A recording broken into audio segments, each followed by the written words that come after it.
2, 1. That was great. Hi, good evening. Welcome. My name is Tara Shore. I'm the president of Laconia Historical Museum Society, and I'm so excited to have all of you here in the room and all of you who are joining us live on Facebook. We appreciate that you have come out to join us.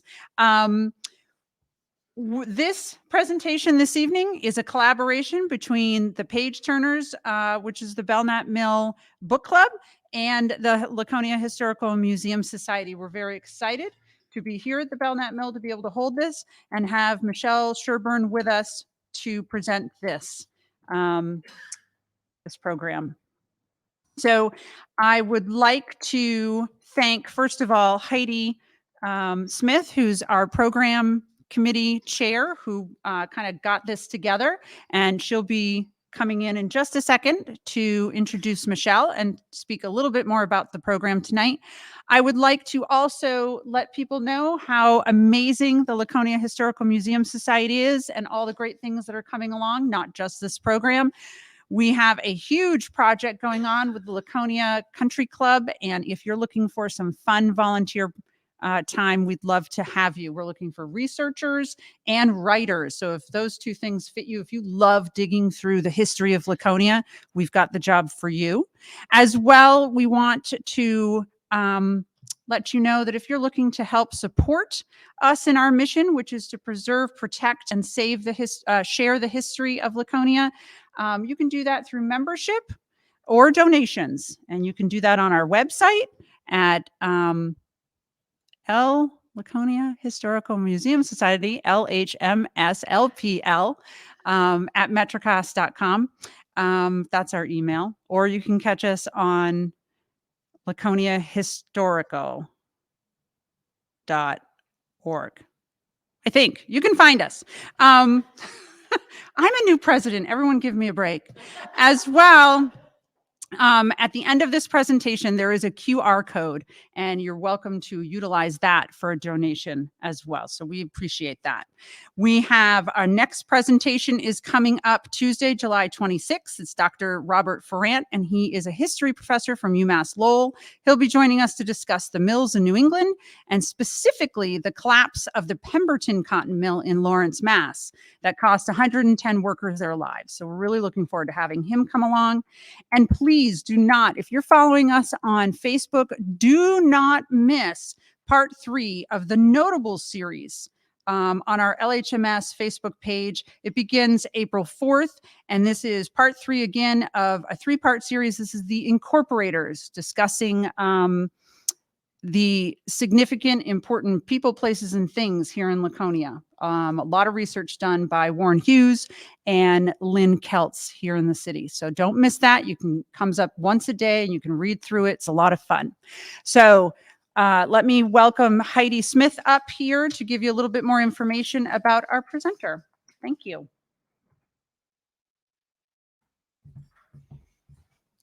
Good evening, everyone. Thank you. Thank you, Tara, for that great introduction. My name is Heidi Smith, and I'm the Vice President and Programming Chair for the Laconia Historical Museum Society, and I'm also co-lead of the Belknap Mill Page Turners Book Club. So thank you, everyone, for coming out and supporting those two organizations. On behalf of I already said that. We appreciate your interest in the work that we do to bring local history to our community. I wanted to say a special thank you to the Laconia Putnam Fund for their generous support of this evening's presentation. So thank you very much for the Putnam Fund. Tonight, I'd like to welcome this evening's special guest, Michelle Arnosky Sherburne. Michelle is joining us this evening to discuss her book, Slavery and the Underground Railroad in New Hampshire. Michelle has spent 25 years researching Vermont and New Hampshire's Underground Railroad network. She is also a Civil War history writer and has authored 4 books to her name. Prior to the pandemic, Sherburne traveled around Vermont and New Hampshire lecturing and sharing New England's rich history, and has been a historian in residence at numerous schools, getting children interested in history. Please join me in giving Michelle a warm welcome. Here's Michelle. Thank you.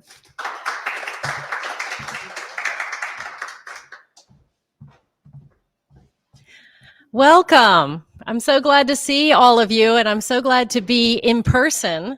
I I really am not a fan of sitting at my computer and staring at the screen and trying to talk. It just doesn't feel the same. I like to see faces and I like to see reaction. And so this is just so much nicer. I'm really excited to be here and to share about New Hampshire's history. A lot of it has been hidden through the centuries, and it's been an amazing journey just to learn for myself, and then it's more important to share it.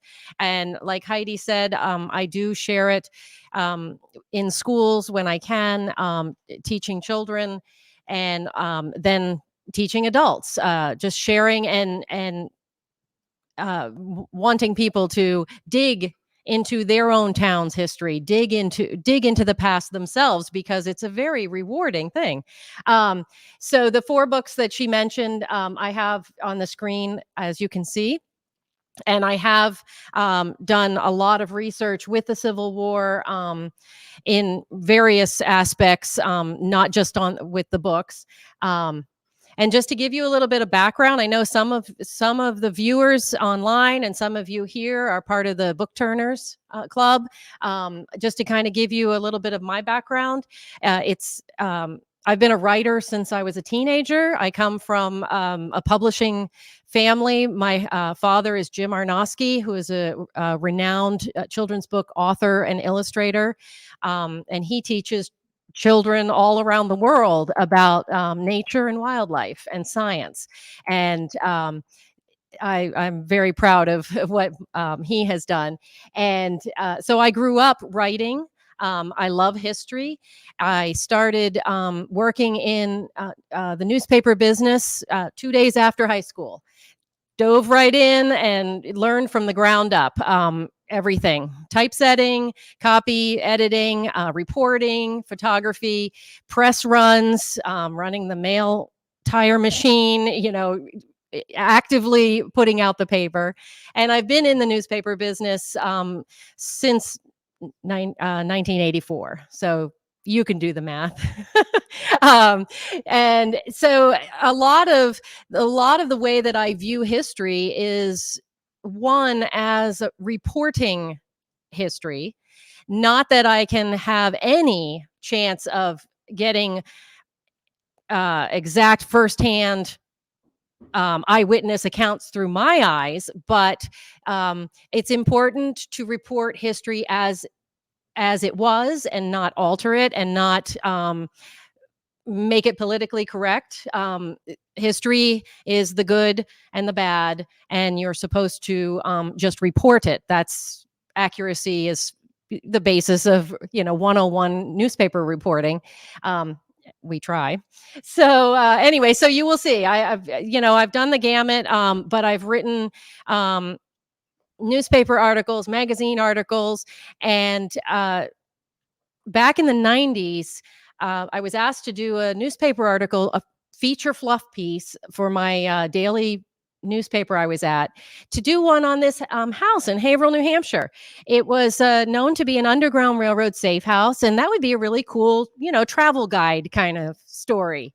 So I did the assignment, and well, you can't just tell one story. You have to find out, well, if freedom seekers were coming through to Haverhill, New Hampshire, where'd they come from? How far did they travel? Where did they go after Haverhill, New Hampshire? They didn't stop there. And that began my journey. And that began years of research. And this was before the internet. This was before you could just go online and download a town history of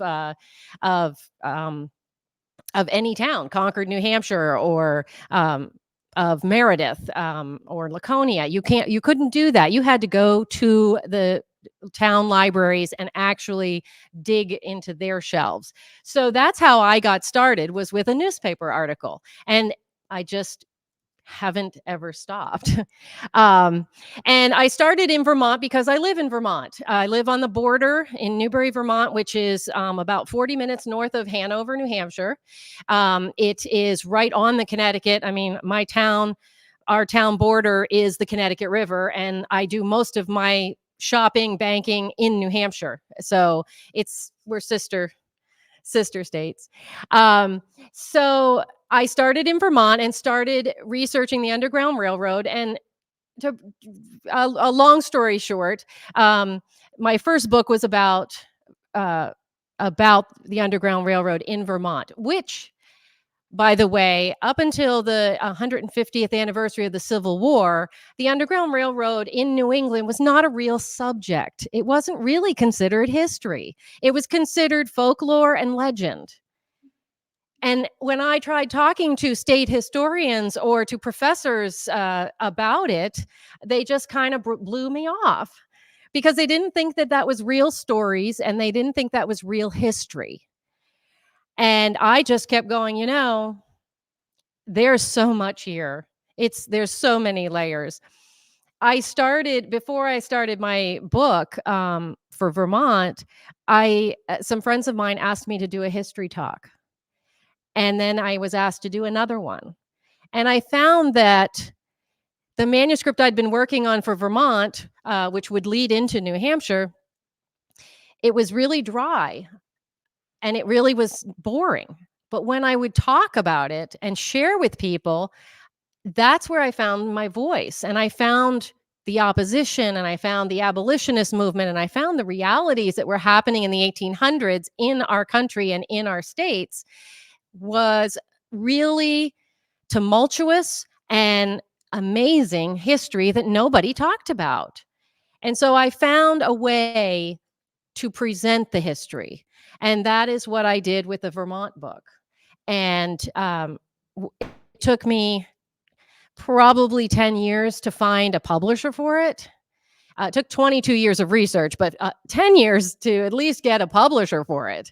And then once I could find that, I was able to have a home for this kind of history. Now, for you Book Turner members, Arcadia/History Press, it's a great publishing house. The only problem is it's formula writing. So X amount of words, X amount of pictures, X amount of pages. It's really hard when I have 25 years to jam into so many pages. I really had to leave so many people out and so much history out. And that's the same with the New Hampshire book. You can only do short little, short chapters. And it's really, you can't get bigger than that because that's not the way that publishing is. So that's just so you know that so I started doing more talks. I travel around and I share because there are so many people I want you to meet. So many things that happen in New Hampshire that you need to know about. At least I think you do. So anyway, so let's get started. And I will try not to inundate your brains. I will try to kind of keep it tight. Okay. And that's nice. That's a big clock I can see. So that's good. So the thing about Vermont is I'm a native Pennsylvanian. Moved up here in 1976 with my family. Learned very quickly that Vermont is very unusual, and Vermonters even more so. And very tight-lipped. They let you in after a while, but you're never a Vermonter. I married a Vermonter, and I have a son born in Vermont, so he's a Vermonter, but I will never be one. I'm a Flatlander.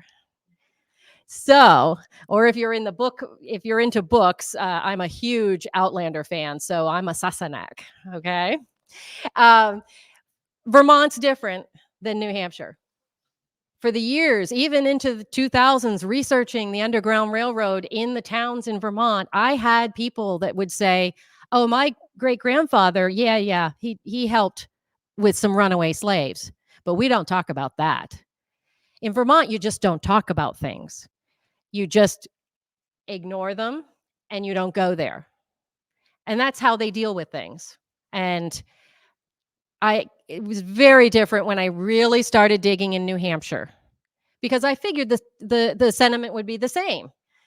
No, I started finding out that in New Hampshire, there was a whole history that happened from the founding of Portsmouth in the 1620s up until the 1800s, where nobody knew that there were slaves in this state. Nobody really recognized that there were Blacks that lived in New Hampshire during that time frame.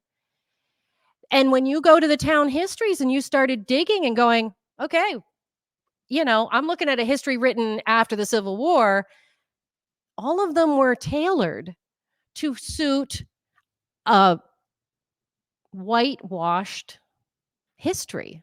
And they didn't tell all the stories. If they did mention any slaves or Blacks in the history, it was always anecdotal. We had, Caesar lived down the street and he was kind of neat because he always wore colorful clothing and he had chickens. That's not history, okay? That's conversation. But after the Civil War, most of your town histories were written, and it was all about, let's honor our Civil War heroes. And we did it all across the country. And in New England, we didn't even know that there were slaves and slavery existed in New England at all. Connecticut, Massachusetts, it took a long time to get that, didn't it? That's because the history had been erased. Do you know that that the slave trade and slavery all existed in New Hampshire? That people were helping freedom seekers, fugitive slaves, all through New Hampshire. These towns are all the specific ones that I've researched and I put on my map. Obviously, it's not a complete map of New Hampshire. All of this was happening, and no one really had an inkling of this until the 1990s. And it's not my doing.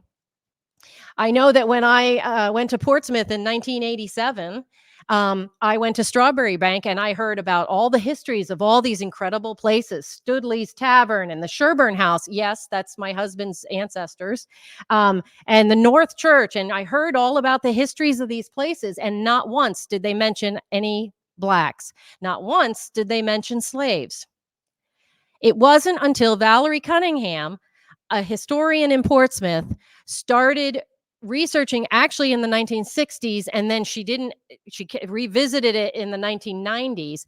She found a reference in a church record of a woman named Venus who had been given some money from the church, some aid. She started looking through those records. She started combing through. It is because of Valerie Cunningham that the whole Black heritage of New Hampshire was opened up. She went through newspapers, the New Hampshire Gazette, 400 plus ads she found for auctions for slaves. These are facsimiles of ads to be sold at his store, William Pern's store. And he's going to sell off some cotton wool and some good Moscato, whatever that is. It's some kind of sugar, some good old rum, and one Negro man about 20 years of age started finding all these ads. Where are these slaves coming from? We're in New Hampshire, for heaven's sakes. Valerie worked tirelessly, and these places that were the history of Strawberry Bank totally changed. Because these places that you went into, Studley's Tavern, or you went into William Pitt, did you know that there were slave auctions held there? I'm not talking maybe 100 at a time. I'm talking maybe 20. Where did they come from? Well, if you do more digging, like Eric Loritzma did, a Dartmouth graduate, he did a study of the slave trade and the ship manifests coming and going out of Portsmouth, New Hampshire.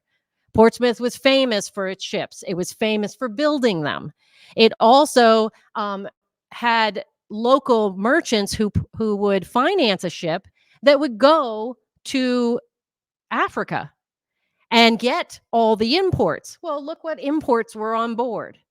And Eric did a study of it that showed here's a ship in the 1600s and the 1700s, and there's a ship. It came into the port at Portsmouth, and it had 25 slaves on it. It worked its way north all the way up the coast from the Caribbean up South Carolina to Boston, and each port, it would sell off slaves, and the money would come back to Portsmouth. We're talking the 1600s and the 1700s up until 1800, that the ships from Portsmouth were actually part of the transatlantic slave trade. Did we know that? That wasn't, never knew that. That wasn't part of the history when you went on talks. It was direct. And it was something that they were coming from all of these are the, this is the names of the countries, the Ivory Coast coming up through, and Portsmouth was an active port that would take in some slaves. So that led to census records. Now, from 1640s up until 1800, there were 659 slaves owned and living in Portsmouth alone. That's a lot of people. I know it doesn't match a city's population, but they were slaves. And no, they didn't work in cotton fields, and no, they didn't live in slave cabins. They lived in like the Sherburne house there, where a man and a woman lived there. They were the slaves of John and Mary Sherburne, and they slept in the L up in the attic. There was a spot that was their room. These were slaves. And no matter how you paint it, oh, it's New Hampshire and it wasn't so bad, and they lived with the families, they were owned. They did not have free will. And if you do the census records, which we're going to view those, you will find that there were slaves owned throughout New Hampshire in all the little towns, all the way up through. So the history that we read about, the slavery in the South, it was happening here, just like it was happening in Vermont, and just like it was happening in Maine, Massachusetts. So if you go to the census records, you have to look for the entry, slaves. And there's also the other entry that's OFP, other free persons. That means you're not white. It means you're other free of color person. Okay? And yes, some blacks lived in New Hampshire from like the 1700s up into the 1800s. Yes, they did live as free people. They were not owned, but they were still very small in numbers. So even here on this 1790 chart, you can see that in Orford, Samuel Todd, he owned, right there's the slave thing right there. He owned 3 slaves. Orford's just down the road from me. I work in Bradford, Vermont, and Orford is right down the road, and I know the house that he lived in, and I know where those slaves lived. 3 slaves out of a population that in Orford's a small town, but even in a small population. So there were slaves that lived in New Hampshire. This is some of the numbers further south. Exeter, you can see we have 1767 census had 50 slaves in town.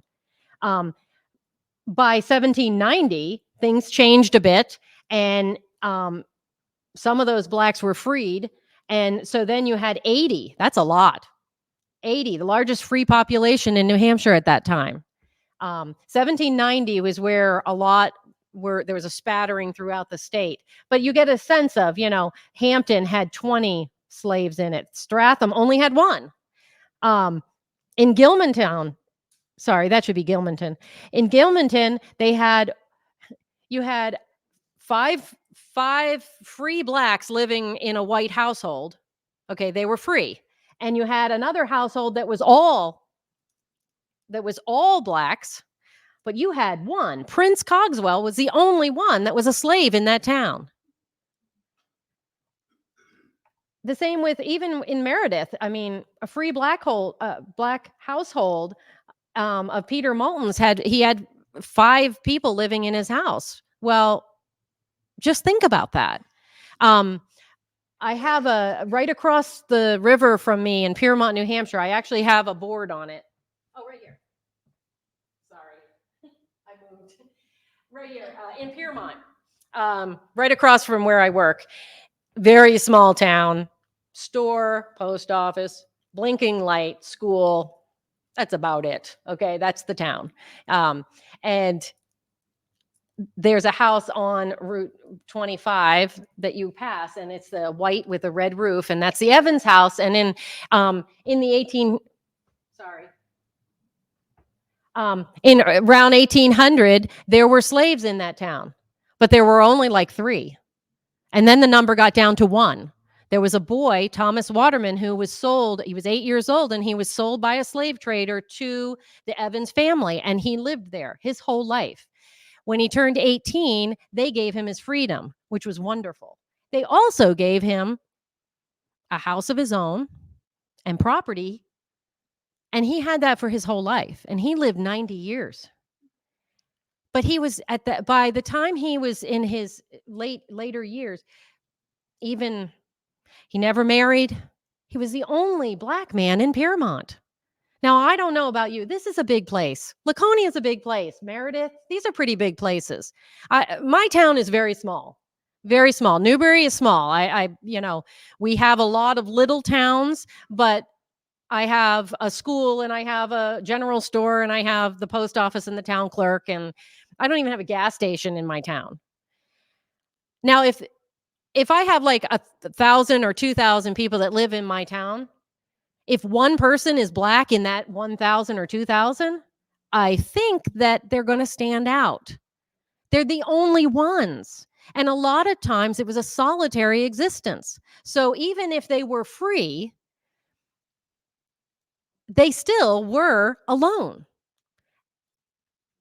And if they were a slave, you go to the post office and you were picking your mail up for your owner and everybody around you. I mean, I don't know about you, but the small towns still are the same way. Did you hear what happened? Did you know that Mr. Jones got stuck in the mud this week because he decided to take his VW Bug up through the muddy roads, and he got stuck up to the windshield? And everybody knows about Mr. Jones getting stuck in his VW Bug on the hill, because that's how small towns are.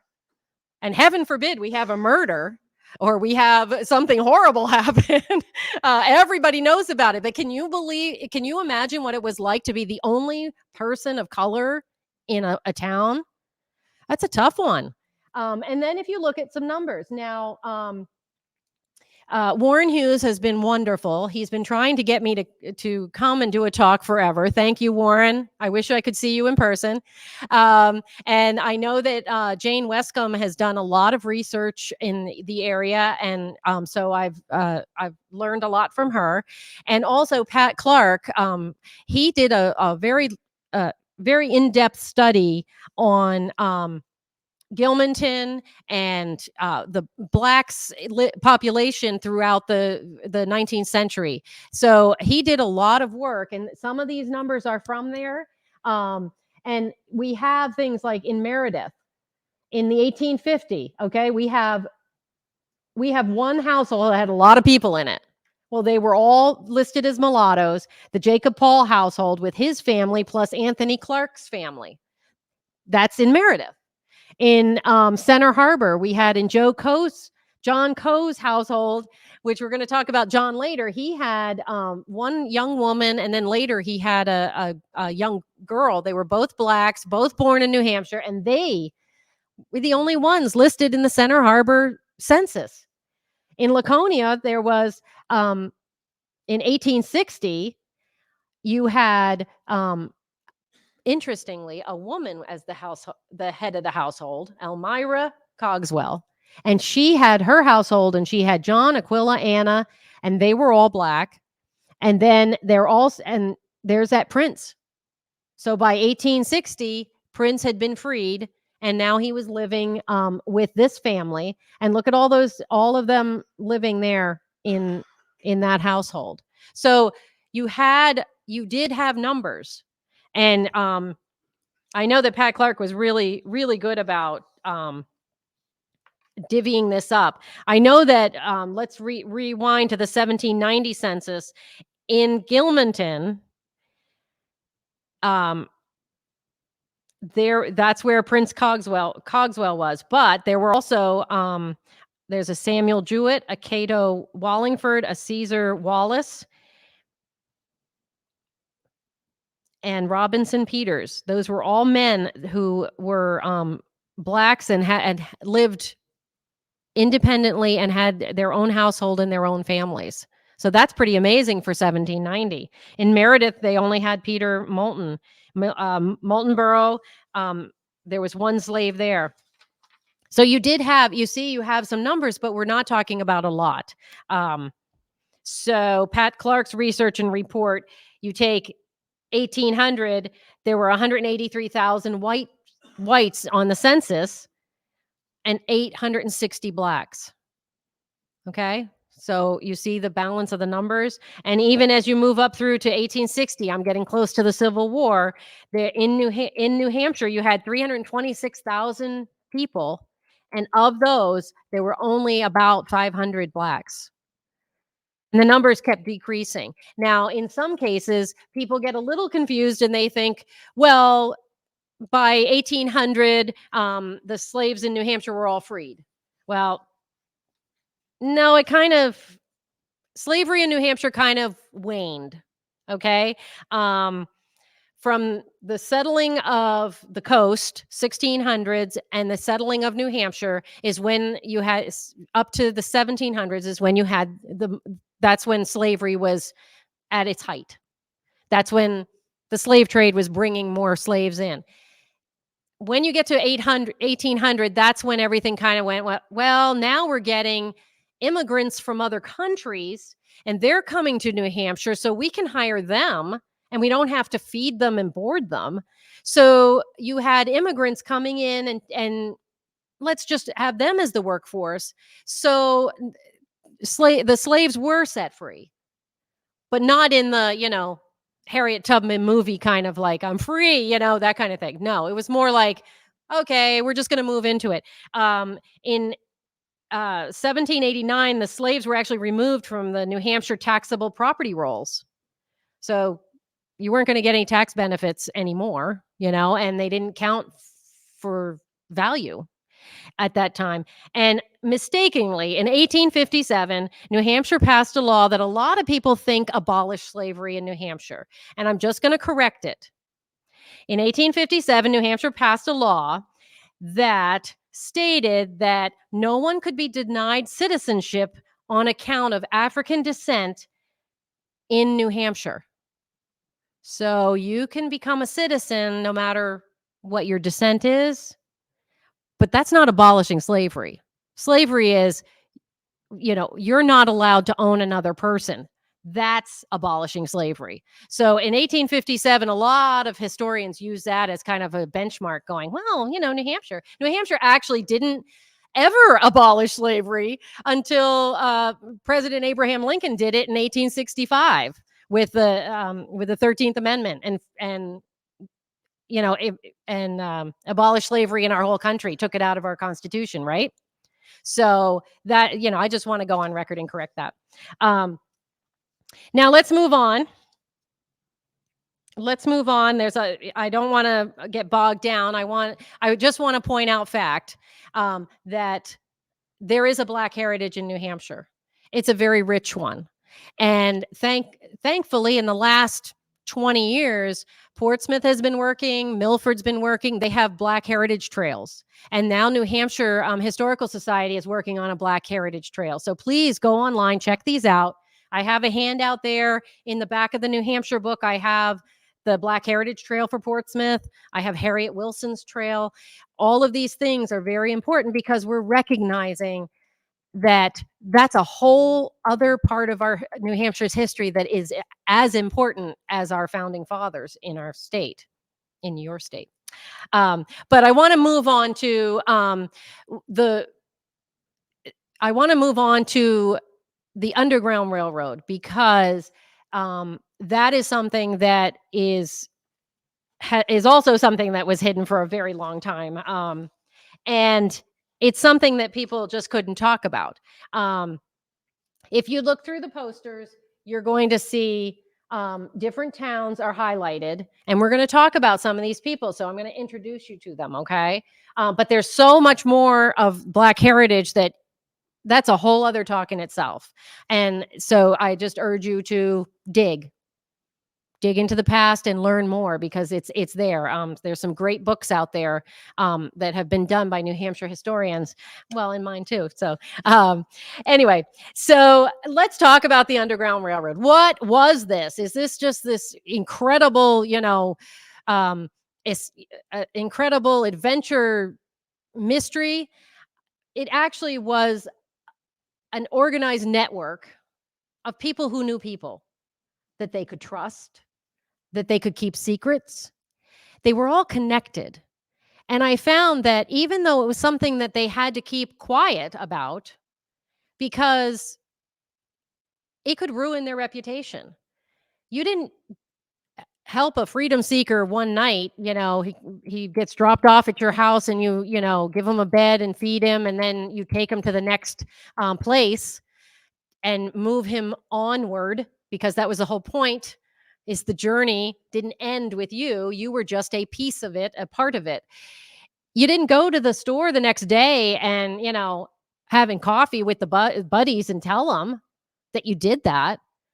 This was illegal. It was illegal in every state in the Union. It was illegal all the way up through till the Civil War.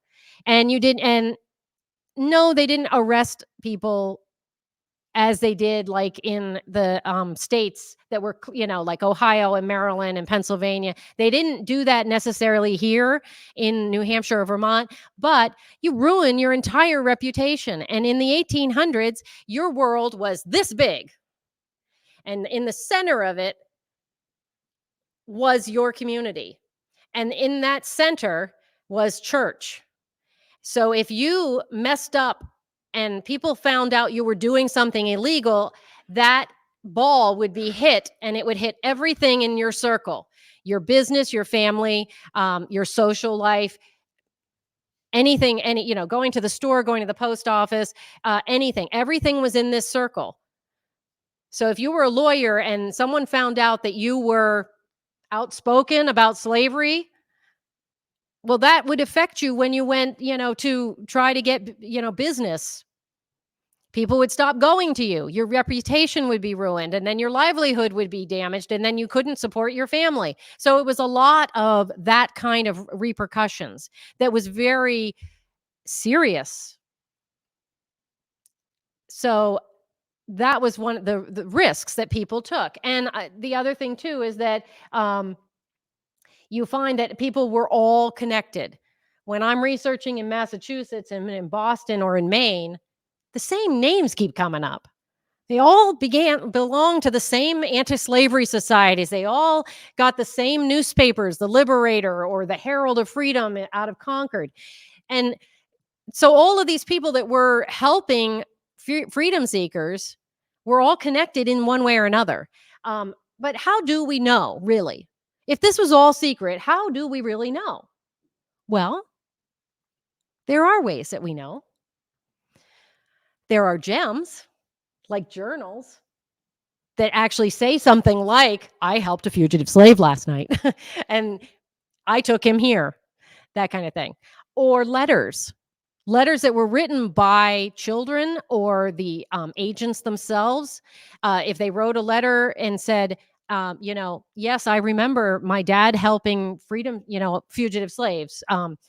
Or it was in newspapers, looking for runaways, the ads for runaways, in Portsmouth. Henry Sherburne, he was not a nice guy, and he would, his slave ran away, and they had ads in the New Hampshire Gazette looking for his runaway slave. So you knew they left, and you knew that they took off. And if they, so we know we have different sources and local tradition. Well, the most famous one in New Hampshire that I hope everybody knows about is Oni Judge Staines. Fantastic, incredible woman who was the lady's maid for Martha Washington. And her story is really fantastic. When the presidential house was located in Philadelphia, Oni Judge would go as a teenager. She was the lady's maid. She would go with the entourage to Philadelphia and be there with the presidential family. And that's where she learned about freedom. And that's where she learned connections. And she ended up running away, hiding away on a ship, and ending up in Portsmouth. And she ended up living her life as a fugitive in Greenland, New Hampshire, her whole life. And she stayed that way. She was free in that aspect, even though we know that George Washington went to all extents and all lengths to try to get her back. And the best book is Never Caught by Erica Dunbarton. Please, please read it. Fantastic research, incredible. But Philadelphia has this is actually part of a mural that's in Philadelphia near the presidential house. So you got to check that out. This is incredible. And yeah, you got to see that. But read about this. And I don't like George or Martha anymore. Okay. I really lost a lot of respect for the way that they thought, but they were people of that time frame.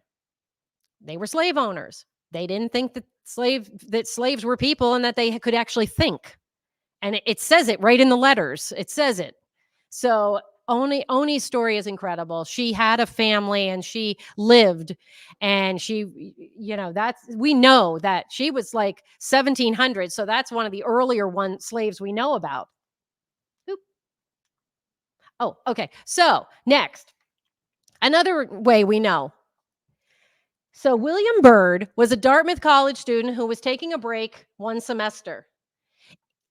He was from Gilmanton, and he went to Dartmouth. No, sorry. In 1839, he was on semester break while all of his classmates were in session. And he gets a letter from his friend, Lemuel Spofford, who is at Dartmouth that semester. And in the letter, Lemuel's just telling William, this is what you're missing. Come on back. This is what happened, blah, blah, blah. And then he writes to William that there was a fugitive slave who was being aided by some Hanover abolitionists, and those abolitionists talked him into coming to Dartmouth College and speaking about his life as a slave. Okay, one, this is a freedom seeker on the lam. He wants to get to Canada. So these abolitionists talk him into going to chapel on Dartmouth campus and talking to 400 people. That's what Lemuel wrote. And he tells the story to William about how this poor, pitiful man, he had, a crooked leg because his mistress had beat him and broken it, and it never healed right. And that he talked about his life as a slave. It's all documented in a letter to a friend. That letter is in the Ronner Special Collections. So somehow William from Gilmanton saved that letter, and somehow it ended up back at Dartmouth. And here you have a letter that you can look at and hold, and there it says right there, a fugitive slave. Well, that right there is black and white to me. Another way is in journals. Wouldn't it be great if all of them were like William Still in Philadelphia, and they kept records of all the fugitives that they helped? Well, that doesn't happen. You have to really look. A friend of mine bought a farmer's journal, no identification. He bought it in Boscawen, New Hampshire, and he's looking through it. It's like 1862, just dates. And it's a farmer's journal. You can tell by the text. And he gets to June and he reads the line, "A fugitive slave, ? Come here about 10 o'clock this evening to stay all night. I fixed him a bed in the wool room." That's it. I don't know. We didn't know whose journal this was. He actually, my friend got a historian in Enfield, New Hampshire, to do do place and people and figure out where did this journal come from. And it turns out that it's a farmer on the Meriden Road in Lebanon. And he talks about, the local area, the plain and everything up in Lebanon. And it was James Wood. He figured out who it was. He figured out where he lived, and also talked to his descendants. Journaling was a very big thing in the 1800s. And so the descendants had all these journals. Do you think there was any other entries that said fugitive slaves? No. It was worth a lot of money. He sold it at a Christie's auction, and you know who bought it? The Lebanon Historical Society. It's back home. I didn't know that, and neither did my friend who owned it originally.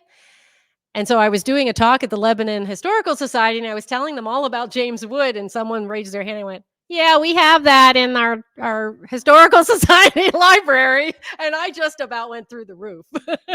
I'm talking to you afterwards.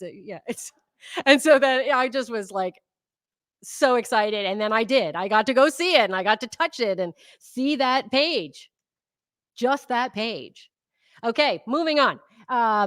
Another great source that some historians in the 60s and 70s were a little, they knocked him quite a bit, but Professor Wilbur Siebert was a professor in Ohio University in the late 1890s into the early 1900s. And he grew up in Ohio hearing about the road, the Underground Railroad, and all these people fleeing slavery and coming up through the road. So he started researching. He canvassed every single state, northern state. He reached out to every historian, every local postmaster, anybody professors, anybody local, town clerks. Do you know anything?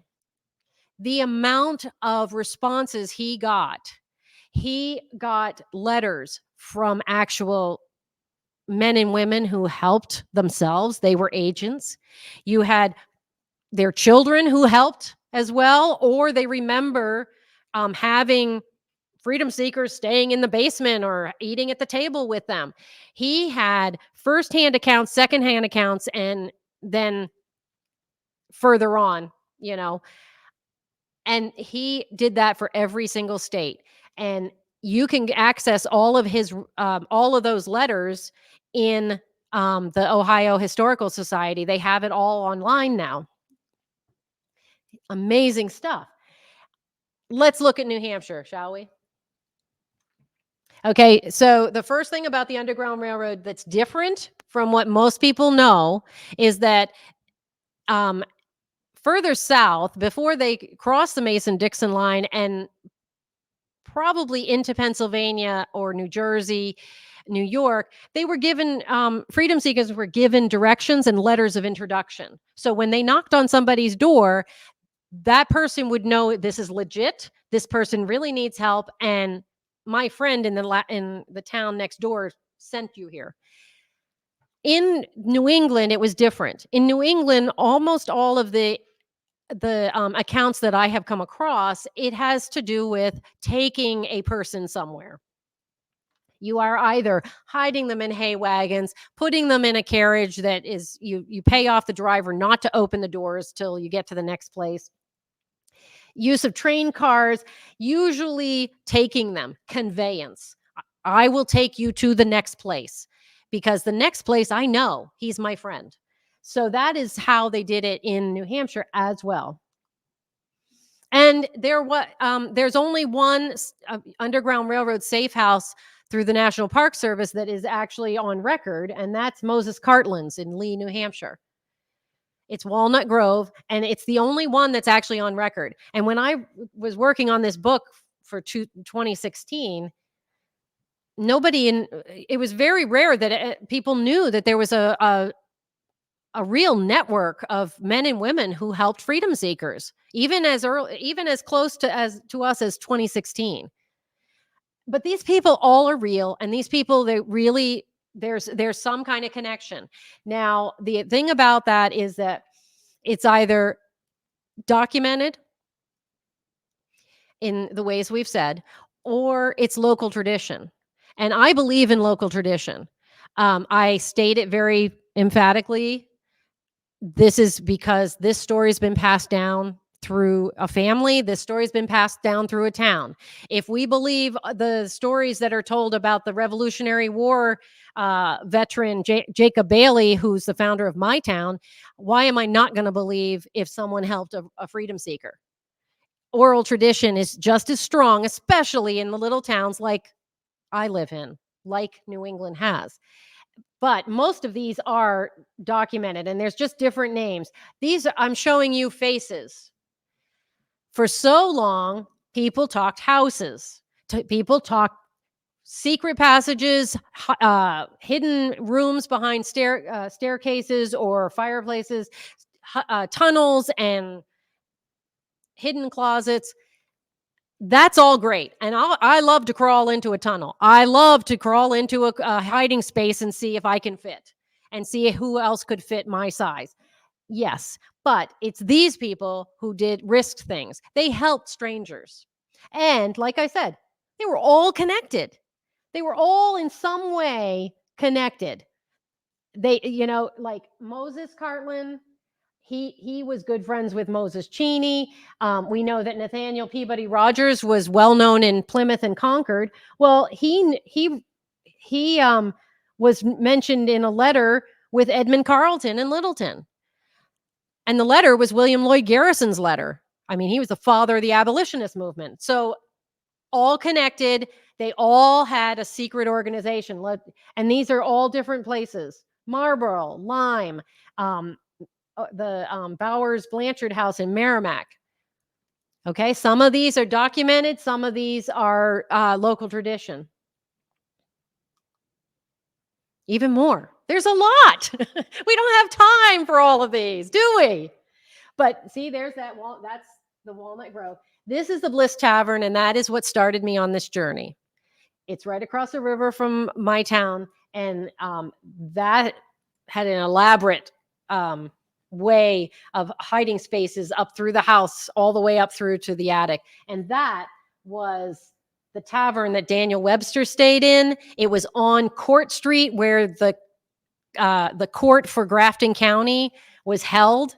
The jail was down the road. The courthouse was there, and this was the post office, and this was the tavern and it was on the Stagecoach Road. You had lawyers staying there, and they didn't know that in the attic there were freedom seekers hiding out there, waiting to access the tunnel that's in the basement. And I've seen it, and I've crawled through the whole place.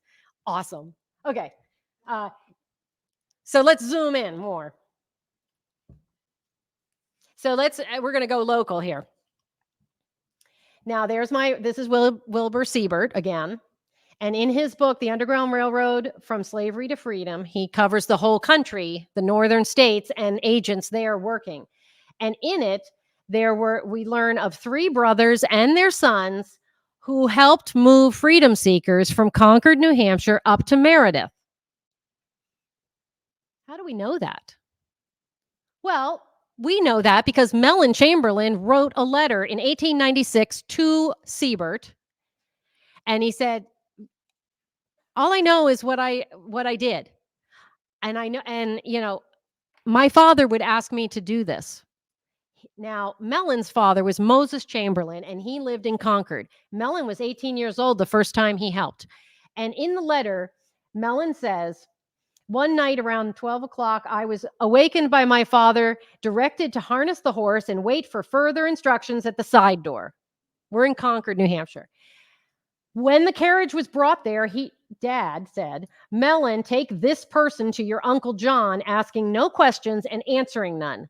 When there, and having made your arrival known to your Uncle John, deliver this person to him and to no one else. Then you return, put away the horse, go to bed, and ever after keep your mouth shut. So he's 18 years old. He's told to do this. He is told to go to Canterbury, where Uncle John lives, 5 or 6 miles up the road, to leave this person in Canterbury with John. Then John wakes up his son. Sorry, I don't know his name. I didn't get that far in the research. Wakes up his son, cousin to Mellon, and says, I want you to harness the horse. I want you to take this person up to your Uncle William in Meredith. And I want you to make sure that you drop him off with your Uncle William, and then you turn around and you come home, put the horse away, go to bed, and keep your mouth shut. This is the instructions that were given to these young men. When John's son gets up to Williams, same exact thing. Now, Mellon wrote Siebert and said, I checked with my cousins on this, and they were told this. I asked my uncles, I asked my dad, and they all said, I am not at liberty to say anything about it. And Mellon said, I know that I did this at least twice. I was asked to help. And he knows through talking with his cousins and what they got from the uncles and the father was that this was an understanding that those men had with a secret organization out of Boston. So all of these freedom seekers, most of them were coming up from Massachusetts, and we can track it if you do the research. We don't have time to track it all. I'm sorry, we just don't. Oh, I thought I got rid of that one. Sorry. So I'm moving along. So we get another instance, okay? Something local in Franklin, the Dudley Ladd House, okay? It's on Chance Road, still standing. Now, Dudley Ladd worked with Dr. Jesse Merrill in that town. We're talking I research more like 1820s to 1860. That's my span, because that's when, especially after 1850 and the Fugitive Slave Law, that's when the push to get out of the country, because you want to get out, the safest place is out of the reach of the American government, American law. So that's why they kept pushing to go north. And the other thing, some stayed, but for the most part, they were heading to Canada. Now, in the Dudley Ladd House, I had spoken to Jim Prue, who owned it a few years ago, and he told me about this 12-foot by 8-foot room that was built around the chimney, and that there was in the kitchen a plastered access door that you pulled out to get to it, and that there was also a hiding space in the attic. Now, we do know that Dudley Ladd did get arrested because he did get caught red-handed one time, but the charges were dropped. And also the house was searched at one point, and that's local tradition, saying that there were some people looking for these freedom seekers, and Dudley and his wife had them hidden upstairs and told the people, the searchers, don't go in there. Our daughter has this contagious sickness you don't want to get. So, but Dudley Ladd House. Now, another really interesting, maybe you didn't know this, but the poet laureate of our country in the 1800s, very well known, John Greenleaf Whittier. Yes, he was a native of Massachusetts, but his second home was really in New Hampshire. He spent an awful lot of time in New Hampshire. He traveled with all the abolitionist lecturers around New England, and he had a home in Center Harbor, and he spent a lot of time in Center Harbor. It was kind of like a artist colony at the time in the 1800s. So he hung out in Center Harbor with Celia Thaxter and some of these other, very well-known, I think I have it somewhere else, artists. But this is the different stages of John.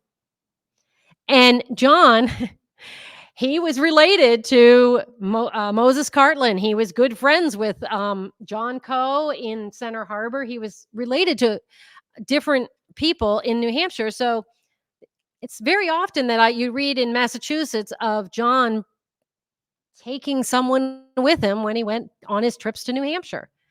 I'm headed up to New Hampshire this month. Can I help? Bet we didn't know that. And he would take them, one of the places he would go to the Coe house, spend a lot of time here at John and Lavinia Coe's house. This looks right out over Lake Winnipesaukee in Center Harbor, right in the center of town. And it was Lavinia's restaurant back in maybe 10 years ago. Then it was an Italian restaurant, and I'm not sure what it is now. But this is a great place to go. The wallpaper is incredible. It's hand painted from Paris. John and Lavinia had it brought there. The Coes, they hosted 3 presidents, as it says, and there's the other one: Lucy Larcombe, Celia Thaxter, John Greenleaf. John was friends with him. Right in the center of town. Right in the center of town, where everybody can see the Coe house and people coming and going. But John was helping freedom seekers as well. And there was a horse shed out back, a barn, and then the neighbor's house, the Rains house next door. Now, I spoke with someone who remembers when the tunnels were actually intact, and there were 3 of them that went from the basement of the Coe house to the horse sheds was one tunnel, to the barn, and to the Rains house. And this was back in the 60s when it was Belknap College. And this woman told me about, they used to go and they used to play in the tunnels until the superintendent, Daniel Fleetum, said, "Don't do that, that's dangerous." Now, there's only one tunnel left because they paved the back area. And so the tunnels collapsed, except for one. And that opening is in the basement of the Coe house now. And if you go in there, so to access it from the house, there was actually a floor pattern in the kitchen in the back that, if you knew where to look, that was your trap door to a set of stairs that took you to the basement. That's how John built it. And then you would take that and you would hide down there. There was a space down there that you could hide. But if they thought someone was going to come into the basement, they would tell the freedom seekers, take the tunnel and head to the sheds. So then they'd go out to the sheds and hide there. When the search was moved to the sheds, they were told to run back. So you had the access of back and forth and back and forth. And in the sheds, there was actually a large closet that was concealed, and that there was places for people to sleep. So I don't know how many people John helped. I know that he helped. I know he was buddies with John Greenleaf Whittier. So I know that freedom seekers were coming up through. John was also the one that had Brittany and Eliza living with him, and they were 2 Black young women. They lived with him for about 10 years, but they were free. He wasn't. His story is pretty amazing, but we don't have time to go into his whole story, which gets pretty fantastic, but we'll just have to hold on that one. Maybe just do a whole thing just on him. I'm watching the time, so I'm going to speed through. I just want to mention Ashland. Ashland, Pleasant Street, this house and this funeral home on Hill Avenue in Ashland, and then this house in Peterborough. They all have these people in common. Abigail and Moses lived there. They lived in both houses. They helped fugitive slaves in both houses. We know that because of different people mentioning him. Yes, I took him to Moses Cheney's in Peterborough, or I took him to Moses Cheney's when he lived in Ashland. We also have 2 of Moses and Abigail's children who wrote letters to Siebert saying, yes, our father did. And even one of them, Orangini, was an agent himself in Maine. He helped freedom seekers in Maine. And he said that, yes, our father was considered a station agent in the Underground Railroad as he entertained runaways and forwarded them on to James and Moses Woods of Hancock, New Hampshire. Well, there's 2 more agents. It's incredible. It's just incredible, the stories that exist. And the other thing about Moses Cheney is that he was good friends with Frederick Douglass. Did you know that Frederick's inaugural speech, public speaking event happened in New Hampshire? Now, remember, he didn't run away from slavery and settle in New Hampshire. He settled in Rochester, New York. He was friends with all of these New England abolitionists. He was friends with these guys. He stayed in Moses's house. He stayed in Moses Sawyer's in North Weir. He traveled in the early 1840s. He was in New Hampshire. And these are some of the places that he was speaking down in Portsmouth, speaking in Pittsfield. I even know that he came over into Vermont and he spoke at the Bradford Town Hall, which is in the town I work. My paper didn't cover it then, which is a shame. They should have. Okay, so Frederick Douglass, that's something you can look up. Pittsfield, that was the first place that he did his lecture. So now let's wrap it up. Let's some local tradition, closer here, trying to bring it in so that you realize that history happened not in Portsmouth only and not, in Boston or any other place. It happened close by, like Mellon Chamberlain's story about William Chamberlain in Meredith. Now, if you go to I've read about the Nutmeg Inn on Peace Road, and the owners at the time I'm interested is the 1813s to the Civil War. So that was the Neal family. They owned it from 1813 to 1927. And it is said that when an electrician was working on this house not that long ago, he came across a walled off space hidden in the house, and that once he opened up this space, that this small bench was nailed to the floor in that section, and that a trap door in the ceiling opened up into a small closet into the attic. Now, so they say that it was a stop on the Underground Railroad. I would want to know more about. I haven't researched them fully at this point.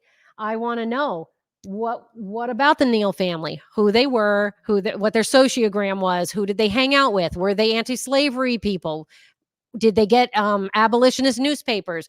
You want to build when you get local tradition. Just like I believe Heidi sent me this article on the Davenport Tavern on Parade Road. Hey, I was on that earlier. And so in this house, I believe this Isaac Currier, also known as Thomas Davenport, he may have been owning it in the early 1800s. I'd want to know more. I'd want to know who really was owning it in 1820s to 1860s, who could have been helping fugitives, and did they really do that? Just because a house has a hidden closet or a trap door doesn't necessarily mean that this was part of the Underground Railroad, even though it's a really good real estate ploy and a lot of places use it. But you got to find out about the people. You got to find out all about the people. So that's what I want to know. I want to know more about this place. And I was talking to Heidi earlier. You're finding history is constantly coming to the surface. It's always coming to the surface. In the New Hampshire State Archives, 10, 15 years ago, they open up a filing cabinet and they come across a petition that was written by slaves in Portsmouth from the 1700s. It had been part of the State House archives since the 1700s. That petition, there's a picture of it over there. It's in my book. That petition was asking for freedom. We helped you win the American Revolution and you got your freedom.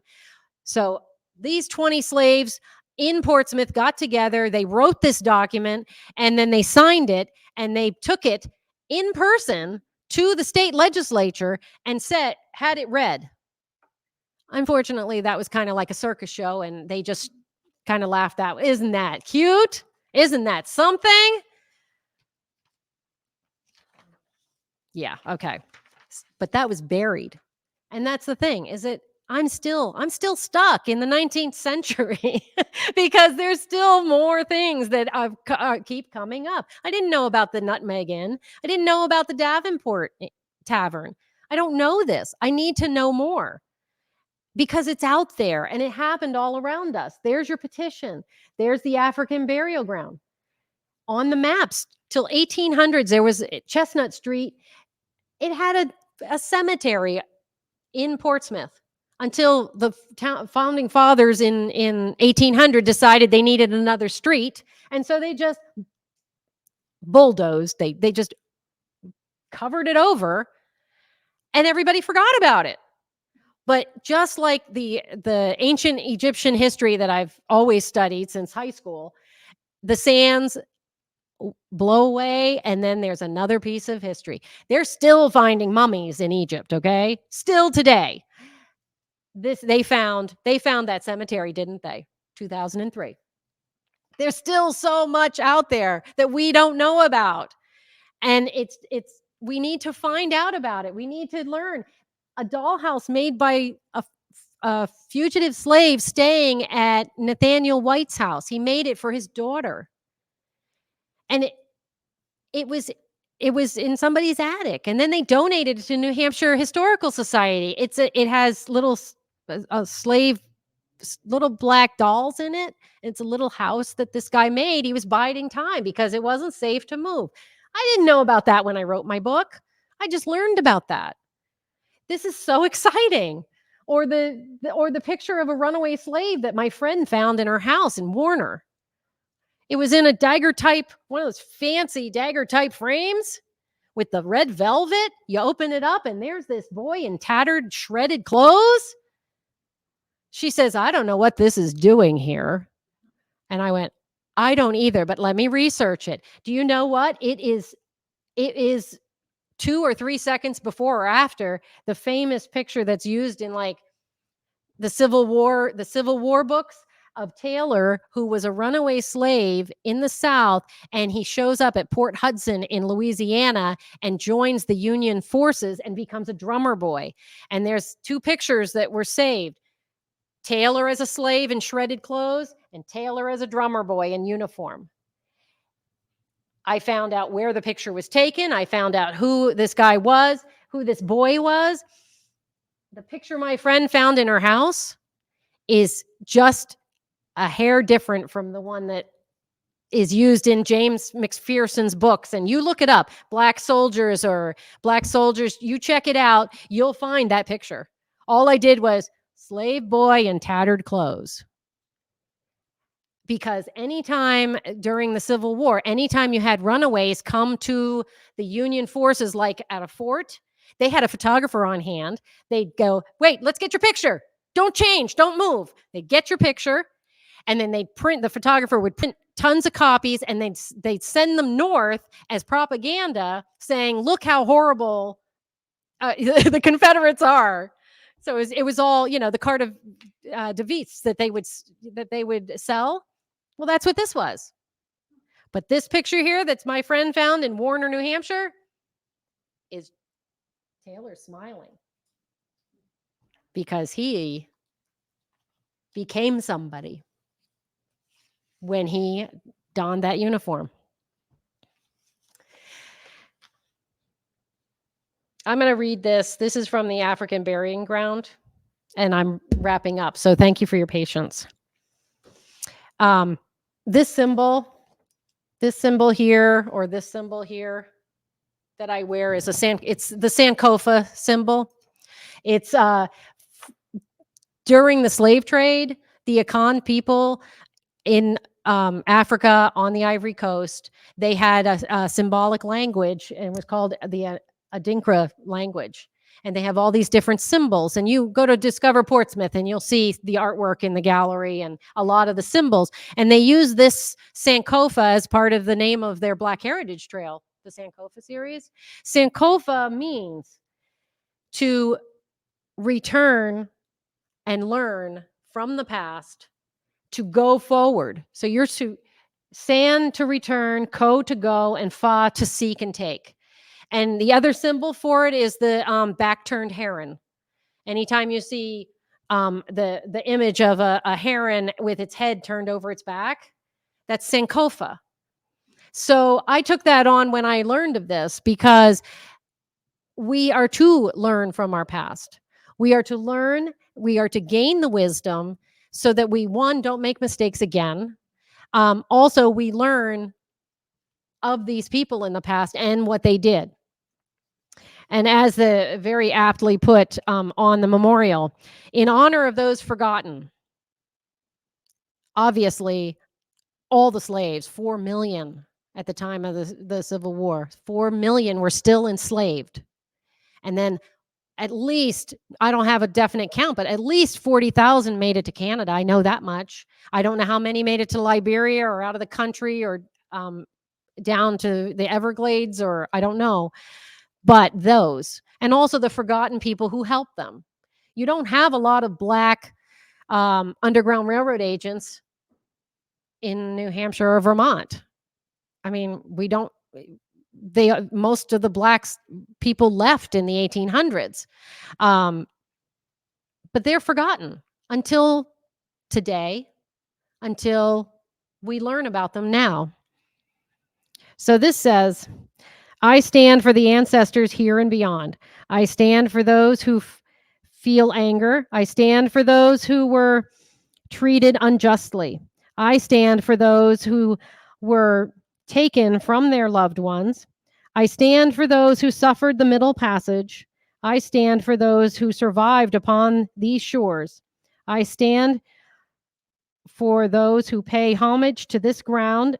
I stand for those who find dignity in these bones. And it was written by Jerome Meadows, and he was a sculptor of the African burial ground in Portsmouth. Please go and check that out. My goal from the very start was to bring to life the stories of the forgotten. So tonight, you know more people. You've learned about some of these people. The bravest were the freedom seekers themselves. And secondly, for those who helped them, because they were just helping strangers. And not everybody would do that. I don't think we would do it today if you had a knock on your door. I don't know.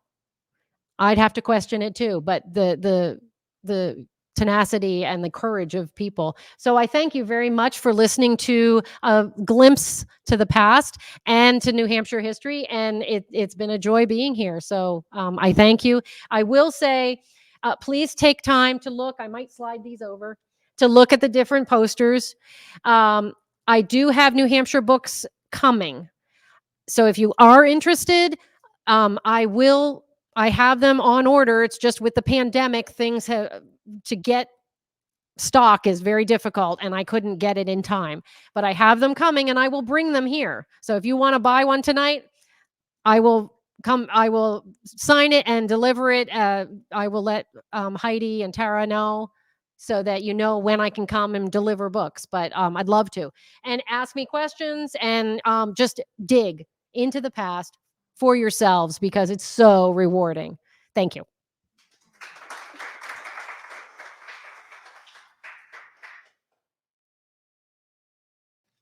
Yeah, if anybody has any questions,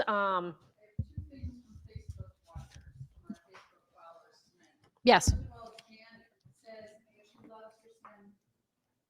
Sankofa?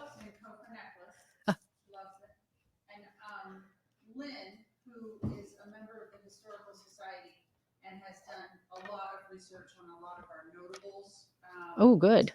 Here in the city, she mentions that we have a 3-part series going on. In our 3rd part coming up in April, she has a couple of slides on Caesar Wallace. Oh, good. So very interesting. And what we'll try to do is we'll try to send you those slides. Oh, that would be good. Those, research she's done. That would be great because I just have name. Yeah. I didn't get a chance to look at it all, but she sent them through to me. Nice. That would be great. Yeah. I welcome all. Oh yeah. Yeah. And I know that Jane Waysome, is it Jane Waysome? She's a descendant of the Battis family, and I know that Badices were very prevalent in Warner and in this area and further south. And so a lot of people have done research, and so we love to share. Oh yeah, no, that's fantastic. Yeah, no, that's great. Yes. There's been so much controversy about the study of the more difficult parts of our history in Hampshire and everywhere. I'm wondering how much is going on in terms of public school education. I guess I'm thinking of primarily with kids learning some of what you're talking about tonight. So the question is, he wants me to repeat that. So the question is basically, with all the, turmoil that's been going on and the sensitivity of our past and the bad parts of it, how much is being taught in like public schools. I think that I know that in my area up north, a lot of the school systems have actually in the past maybe 5 years and even more recent, like in the last 2 years, they have started to integrate where they talk about prejudice and racism, and they have that as a subject. I think they're starting to, where I don't think they were like 10 years ago.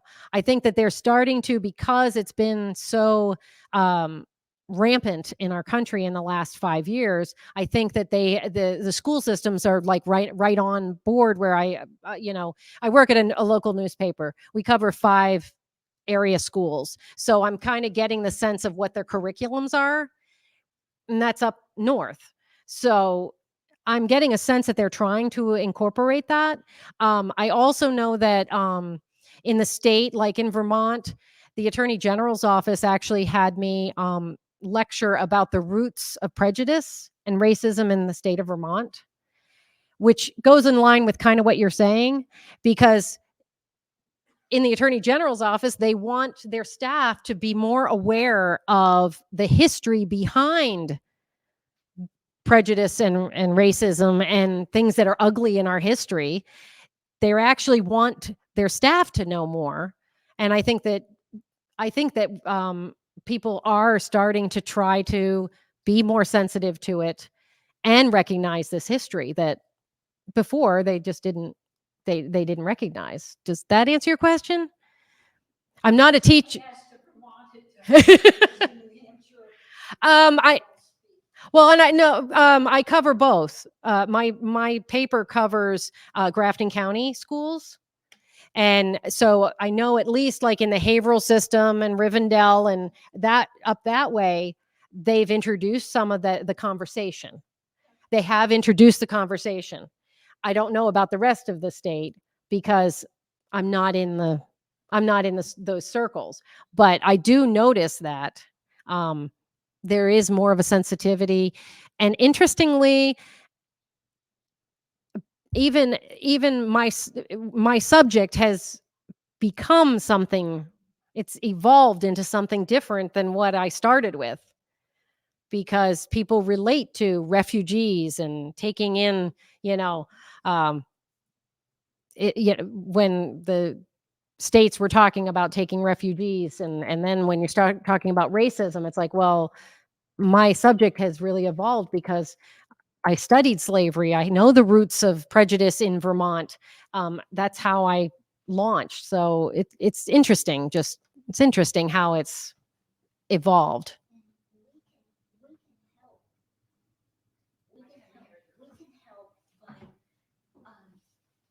Trying to get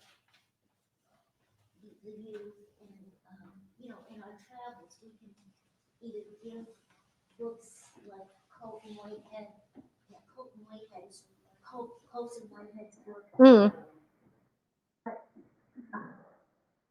that book just exploded my emotions. And from there, Underground Rail, I know the book. And And then, I can't get enough of, I'm reading Frederick Douglass and is it the Still? Is it William Still's record? Yes. Still and Old Mid? Oh, yes, yes. I mean, once you, for me, the Colson Whitehead book just, it's so, you've read it.